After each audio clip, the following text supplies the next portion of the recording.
بسم اللہ الرحمن الرحیم۔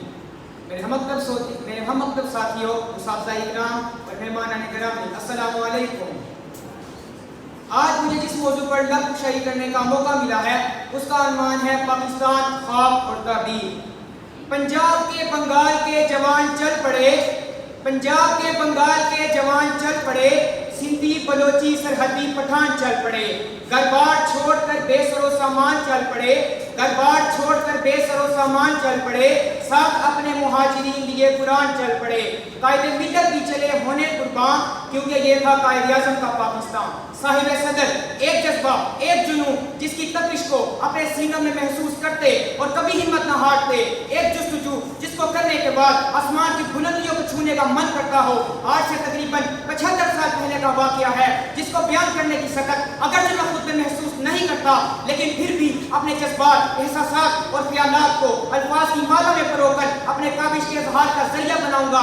واقعہ اتنا عظیم جو طریقہ انسانی نے کبھی رقم نہ کیا ہو، جذبہ اتنا بے لوث کہ جس کے سامنے دو عالم کی مخلوق بے بس نظر آئے، اور مقصد اتنا عظیم کہ جس کے لیے اس کائنات میں لفظ انسان کی بنیاد رکھی گئی۔ ایک جملہ لیتے رہیں گے پاکستان ہر کسی کی زبان پر ایسا جاری ہوا، اور بظاہر ایک انہونی سی بات نہ صرف رونما ہوئی بلکہ پوری دنیا نے اس کو تسلیم بھی کیا۔ ایک معصوم بچے سے لے کر ایک بزرگ تک ہر کسی کی اپنی داستان تھی، جو قائد اعظم کی ایک پکار پر لبیک بول اٹھے، اور نہ انہوں نے تند و تیز طوفانوں کو دیکھا، نہ بپھرتے سیلابوں کو دیکھا، بلکہ اپنی الگ ریاست کے لیے ہر طرح کی مالی اور جانی قربانی پیش کی۔ پھر اقبال نے بھی کہا، غلامی میں ناکام آتی ہے شمشیریں نہ تدبیریں، غلامی میں ناکام آتی ہے شمشیریں نہ تدبیریں، جو ہو ذوقیں یقین پیدا تو کٹ جاتی ہیں زنجیریں۔ 14 اگست 1947 یعنی آزادی، جس کا مطلب وہی سمجھ سکتا ہے جو اس سے پہلے کی تاریخیوں میں کیا ہو۔ کائنات کی ایک ایسی نعمت جس کے لیے غیر معمولی تحریک چلی، اور وہ روشن صبح طلوع ہوئی جب پاکستان موڑ کے وجود میں آیا۔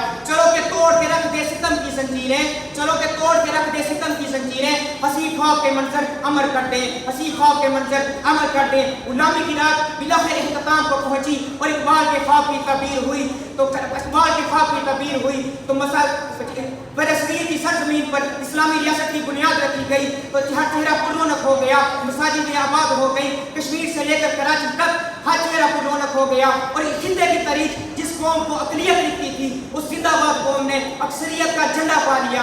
آخر میں یہ دعا ہے، اللہ پاک ہمارے وطن کو سدا سلامت رکھے، اور یہ وطن سدا پھلے پھولے، اور قیامت تک اس پر حسین تائندگی اور پائندگی کے سائے رہیں۔ واللہ کہ یہ ملک خدا داد رہے گا، واللہ کہ یہ ملک خدا داد رہے گا۔ آزاد تھا آزاد